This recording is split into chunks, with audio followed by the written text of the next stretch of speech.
Hello guys, मेरे YouTube channel पे आपका स्वागत है। आज हम पॉलिटिकल साइंस सीयूईटी या फिर यूजीसी नेट या फिर बीए या फिर जहाँ भी जॉन स्टुअर्ट मिल के बारे में आता है लिखने को या फिर उनसे क्वेश्चन आते हैं, ये वीडियो उनके लिए हेल्पफुल है। अब हम स्टार्ट करते हैं। जॉन स्टुअर्ट मिल जो है वो उदारवादी विचारधारा के प्रवर्तक माने जाते हैं। इनका जन्म जो है 1806 ईस्वी में होता है और एक क्या रहते हैं, इंग्लैंड के रहने वाले होते हैं, ठीक। और ये जेम्स मिल जो हैं इनके बेटे होते हैं। जेम्स मिल के बेटे का नाम क्या होता है? जॉन स्टुअर्ट मिल, ठीक। तो हम ऐसे भी याद रख सकते हैं कि जेम्स मिल दो है, उसके बाद फिर दो अक्षर का नाम है और उसके बाद जॉन स्टुअर्ट मिल जो वो 3 शब्दों से है। मतलब जॉन स्टुअर्ट मिल के बारे में हमको बहुत ज़्यादा पढ़ना होता है, जबकि जेम्स मिल के बारे में हमको थोड़ा सा पढ़ना होता है, ठीक। आगे हम देखते हैं कि जॉन स्टुअर्ट मिल जो है वो उपयोगितावादी विचारक माने जाते हैं। उपयोगितावादी विचारक माने जाते हैं और इनका जो सबसे फेमस विचार है वो अभिव्यक्ति की स्वतंत्रता, जो अभी भी हम देखते हैं इंडियन कॉन्स्टिट्यूशन के आर्टिकल 19 में है। जो अभिव्यक्ति की स्वतंत्रता हमारे पास है वो यहीं से, मतलब उसका जो स्वरूप अभी हम देखते हैं अभिव्यक्ति की स्वतंत्रता, वो जॉन स्टुअर्ट मिल के टाइम से ही है, ठीक। तो जॉन स्टुअर्ट मिल ने ही अभिव्यक्ति की स्वतंत्रता का प्रतिपादन किया था। अब हम देखते हैं कि जॉन स्टुअर्ट मिल का योगदान क्या है, जो हम इतने में समझेंगे। हमने अपने नोट्स में ग्राफ वाइज चीज़ों को समझने की कोशिश किया ताकि हमको चीज़ें एक स्ट्रक्चर फॉर्म में हमारे माइंड में सेट हो जाए। अगर जब किसी भी चीज़ को हम जब ग्राफ में पढ़ते तो हमारे दिमाग में जल्दी से वो एडजस्ट हो जाती है, ठीक। तो हम यहाँ पे जॉन स्टुअर्ट मिल के बारे में हम ग्राफ के माध्यम से पढ़ेंगे ताकि हमको चीज़ों को बहुत अच्छे से समझ आ जाए, ठीक। तो हम यहाँ पे देखते हैं कि जॉन स्टुअर्ट मिल का जो मतलब जो इनका योगदान है स्टडी के क्षेत्र में वो क्या है। तो इनका जो योगदान है वो पॉलिटिकल के क्षेत्र में अलग है, एथिक्स के क्षेत्र में अलग है, इकोनॉमिक्स के क्षेत्र में अलग है, मेटाफिजिक्स जो है, जो तत्व मीमांसा है उसका अलग है, लॉजिक के अलग है। मतलब यहाँ पे हम कहेंगे कि जो अलग अलग विषय हैं, अलग अलग जो क्षेत्र हैं, उनका जॉन स्टुअर्ट मिल ने अलग अलग अध्ययन किया हुआ है, ठीक। इन्होंने तर्कशास्त्र प्रणाली का अलग अध्ययन किया है। इन्होंने एक बुक भी लिखा हुआ है तर्कशास्त्र से रिलेटेड, सिस्टम ऑफ लॉजिक, जो 1843 ईस्वी में प्रकाशित होती है। उसके बाद हम देखते हैं कि जो जॉन स्टुअर्ट मिल हैं उनकी बुक, बहुत सारी बुक है। यहाँ मैंने 2 ही बुक का नाम लिखा है। एक है सिस्टम ऑफ लॉजिक, पहली बुक का नाम है मैंने जो लिखा है सिस्टम ऑफ लॉजिक, और सेकंड बुक मैंने जो लिखा है प्रिंसिपल ऑफ पॉलिटिकल इकोनॉमी, 1848 में जो प्रकाशित होती है। यहाँ पे मैंने सिर्फ 2 बुक को लिया है, लेकिन उनकी और भी मेजर बुक्स हैं जो बहुत ज़्यादा हैं, 6। हाँ, मैंने 6 यहाँ पे नोट डाउन किया है, इसको आपको पढ़ना होगा, ठीक। यहाँ उनकी जो 6 बुक्स हैं, नंबर 1 सिस्टम ऑफ लॉजिक, ठीक। सिस्टम ऑफ लॉजिक जो बुक है इनकी बहुत ही फेमस है और पूछी भी जाती है एग्जाम में, सिस्टम ऑफ लॉजिक बुक किसकी है, तो आप बोलेंगे जॉन स्टुअर्ट मिल की। सेकंड बुक है इनका प्रिंसिपल्स ऑफ पॉलिटिकल इकोनॉमिक्स, जो 1848 में प्रकाशित होती है। थर्ड इनकी बुक है ऑन लिबर्टी, स्वतंत्रता, जो जॉन स्टुअर्ट मिल है, जो स्वतंत्रता जिसमें अभिव्यक्ति की स्वतंत्रता, इस इसके लिए ज़्यादा जाने जाते हैं। तो स्वतंत्रता जो है, इनको हम जॉन स्टुअर्ट मिल को इसके लिए याद करेंगे, स्वतंत्रता, विचार और विवेचना, जो 1859 में प्रकाशित होती है। नेक्स्ट हम देखेंगे इनकी बुक है प्रतिनिधि शासन, रिप्रेजेंटेटिव गवर्नमेंट, विचार विवेचना, जो 1861 में प्रकाशित होती है। नेक्स्ट इनकी बुक है यूटिलिटी, यूटिलिटी मतलब उपयोगिता से संबंधित, उपयोगितावाद। यहाँ पे हम जॉन स्टुअर्ट मिल की यूटिलिटेनिज्म जो बुक है 1863 ईस्वी में जो प्रकाशित होती है, उसको हम देखते हैं, उपयोगितावाद। नेक्स्ट है स्त्रियों की पराधीनता, ये भी बहुत फेमस बुक है जो 1869 ईस्वी में प्रकाशित होती है। नेक्स्ट हम देखेंगे कि इन्होंने जो लिबर्टी का कॉन्सेप्ट दिया है वो क्या है। जैसा कि मैंने पहले भी बता चुका है कि जो जॉन स्टुअर्ट मिल है, उनकी जो लिबर्टी है, उन्होंने जो लिबर्टी का प्रतिपादन किया है, जो अभिव्यक्ति की स्वतंत्रता का प्रतिपादन किया, वो अभी तक चली आ रही है। मतलब उस टाइम की स्वतंत्रता अभी तक हम उसी उसी को हूबहू थोड़ा बहुत चेंजेस के साथ फॉलो कर रहे हैं। तो इनका जो कॉन्सेप्ट ऑफ लिबर्टी है जॉन स्टुअर्ट मिल का, वो क्या है?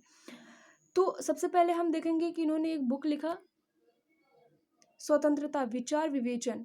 इसका कोट है, 1859 में प्रकाशित होती है। और इन्होंने व्यक्तिगत स्वतंत्रता का प्रतिपादन किया है। ठीक।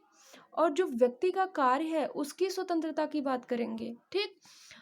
और ये कहते हैं कि स्वतंत्रता कैसी होगी कि जो राज्य है उसका जो राज्य है वो व्यक्ति के कार्यों में हस्तक्षेप नहीं करेगा। Interference, no interference of the state. State का नागरिक के जो कार्य है उसमें किसी भी प्रकार का हस्तक्षेप नहीं होगा। और जो अन्य प्रकार का हस्तक्षेप होगा भी तो अन्य प्रकार का जो कार्य होगा केवल उन्हीं पर रोक लगाई जा सकती है जिनसे दूसरों की हानि पहुंचती है। ठीक। जॉन स्टुअर्ट मिल कहते हैं कि व्यक्ति अपने सभी कार्य करने में स्वतंत्र है। ठीक। सिर्फ उसके लिए ये शर्त है कि वो दूसरे की स्वतंत्रता को हानि नहीं पहुंचाए। ये जॉन स्टुअर्ट मिल का कहना है। जॉन स्टुअर्ट मिल ने जो स्वतंत्रता की परिभाषा दिया है वो कुछ इस तरह है कि मतलब जो व्यक्ति अपना कार्य करता है, हर व्यक्ति अपना कार्य करने में स्वतंत्र है, लेकिन वो उतना ही कार्य करे जितना जिससे दूसरों की स्वतंत्रता हानि ना पहुंचे। ठीक। अब जॉन स्टुअर्ट मिल की जो स्वतंत्रता के प्रकार है वो क्या है? स्वतंत्रता के प्रकार जो है वो है अंतरात्मा की स्वतंत्रता। यहाँ हम देखते हैं स्वतंत्रता के प्रकार में अंतरात्मा की स्वतंत्रता पहले हम देखते हैं। ठीक। ओके, हम नेक्स्ट देखते हैं कि यहाँ पे हम नेक्स्ट देखते हैं कि अभिरुचि, अपनी अभिरुचि विकसित करने या अपनी पसंद का काम करने की स्वतंत्रता। ये मैंने पहले ही बता दिया है कि अपने मनपसंद काम करने की भी स्वतंत्रता कौन देता है? जॉन स्टुअर्ट मिल देते हैं। आगे हम देखते हैं कि संगठन बनाने की भी स्वतंत्रता देते हैं, जो हम आज इंडियन कॉन्स्टिट्यूशन के 19 आर्टिकल में हम देखते हैं कि जो संगठन बनाने की स्वतंत्रता की बात करते हैं, अभिव्यक्ति की स्वतंत्रता की बात करते हैं, काम करने की स्वतंत्रता की बात करते हैं, वो जॉन स्टुअर्ट मिल ने बहुत पहले ही क्या किया है, दे चुके हैं। ठीक। नेक्स्ट हम देखते हैं कि जॉन स्टुअर्ट मिल कहते हैं कि अभिव्यक्ति की स्वतंत्रता केवल तभी जरूरी नहीं है जब सरकार भ्रष्ट या अत्याचारी हो, बल्कि जब लोकमत पर आधारित न्यायप्रिय सत्ता संभालते हो तब भी अभिव्यक्ति की स्वतंत्रता क्या है, बहुत जरूरी है। तो यहाँ पे जो जॉन स्टुअर्ट मिल कहते हैं कि अभिव्यक्ति की स्वतंत्रता क्या है, व्यक्ति के लिए जरूरी है, चाहे वो भ्रष्ट शासन हो या अत्याचारी शासन हो या फिर लोकतंत्र हो, सब में किसकी स्वतंत्रता जरूरी है?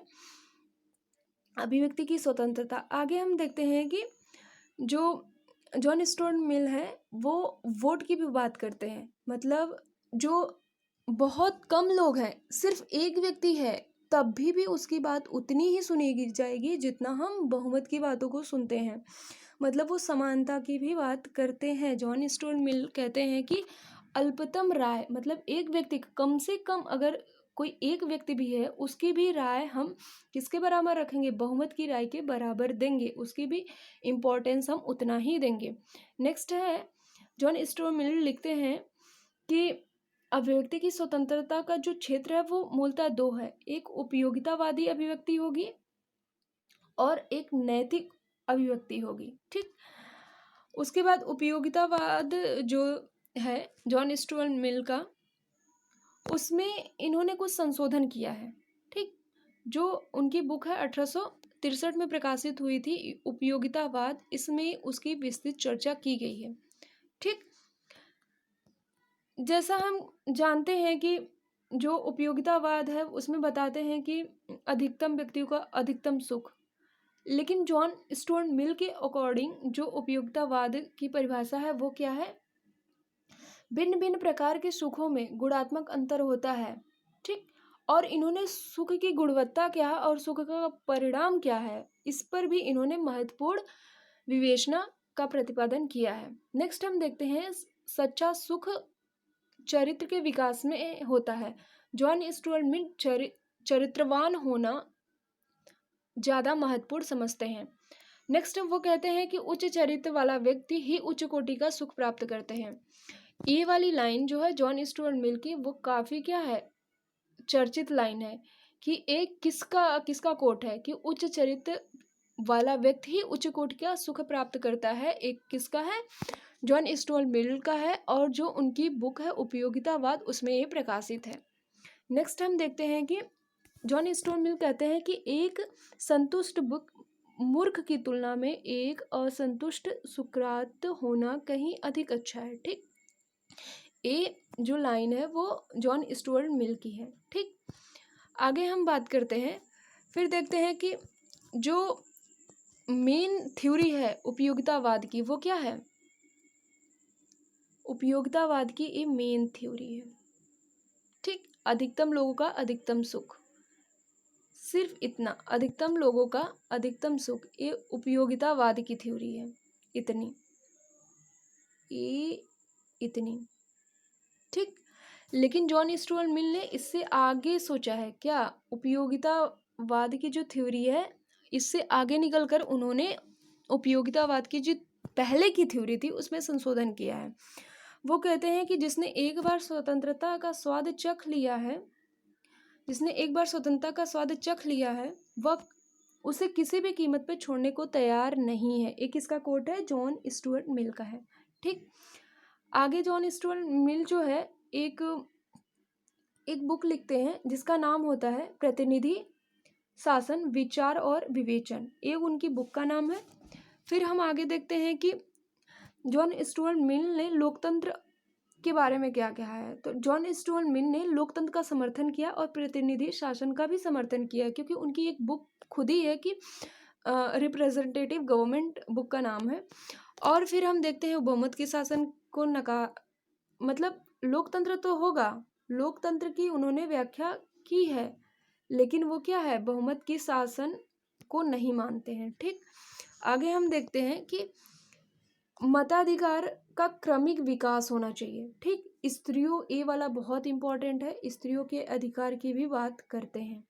ठीक, नेक्स्ट टाइम देखते हैं कि उस टाइम जॉन स्टुअर्ट मिल ने, ये भी बहुत इंपॉर्टेंट है कि किसका, अनुपातिक प्रतिनिधित्व की व्याख्या कर दिए थे उसी टाइम। देखो कितना महत्वपूर्ण है कि जॉन स्टुअर्ट मिल ने अनुपातिक प्रतिनिधि बहुल मतदान प्रणाली का समर्थन किया। मतलब अगर लोकतंत्र होगा तो उस टाइम वोट कैसे होगा, उस वोट का सिस्टम क्या होगा, तो अनुपातिक प्रतिनिधि बहुल मतदान प्रणाली होगी। ठीक, ये हमारा आज का जॉन स्टुअर्ट मिल का हमारा थ्योरी था, जो उपयोगितावाद, उदारवादी विचारक थे। उपयोगितावाद की जो प्राचीन विचारधारा थी उससे आगे निकलकर सोचे थे। ये जॉन जेम्स मिल के बेटे थे, उपयोगितावादी विचारक थे। अभिव्यक्ति की स्वतंत्रता का प्रतिपादन किया। लिबर्टी पर इन्होंने खुलकर बात की और समानता पर भी इन्होंने जोर दिया। और लोकतंत्र के प्रवर्तक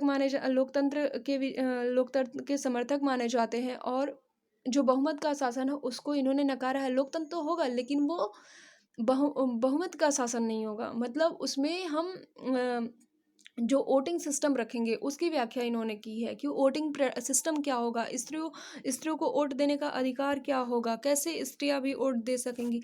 और इन्होंने बहुत सारी बुक लिखी हैं, जो इनकी ये सारी बुक्स हैं इनको आप देख लीजिएगा। और मेन इम्पॉर्टेंट थिंग्स कि ये मैंने जो भी कंटेंट अपनी नोट्स में नोट डाउन किया है वो ओपी गाभा बुक की है। आप इसको मैच कर सकते हैं, ओपी गाभा बुक की है, एक भी कंटेंट किसी और बुक का नहीं है। तो आपके लिए बहुत ही इम्पोर्टेंट है। सीयूटी एग्ज़ाम हो उसमें भी जॉन स्टुअर्ट मिल के बारे में पूछा जाता है। यूजीसी नेट में भी बहुत इम्पोर्टेंट है।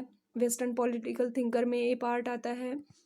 ओके, और अगर आप पीजी में हैं या फिर बीए में हैं तो अपने असाइनमेंट के जो इम्पोर्टेंट पॉइंट है वो यहाँ पे आप यहाँ से आप ले सकते हैं। और एक चीज़ और मैं आपको बता देती हूँ, जब भी असाइनमेंट या हम आंसर शीट लिखते हैं तो उसमें हम अगर ग्राफ बना के लिखेंगे तो बहुत ही अट्रैक्टिव होता है।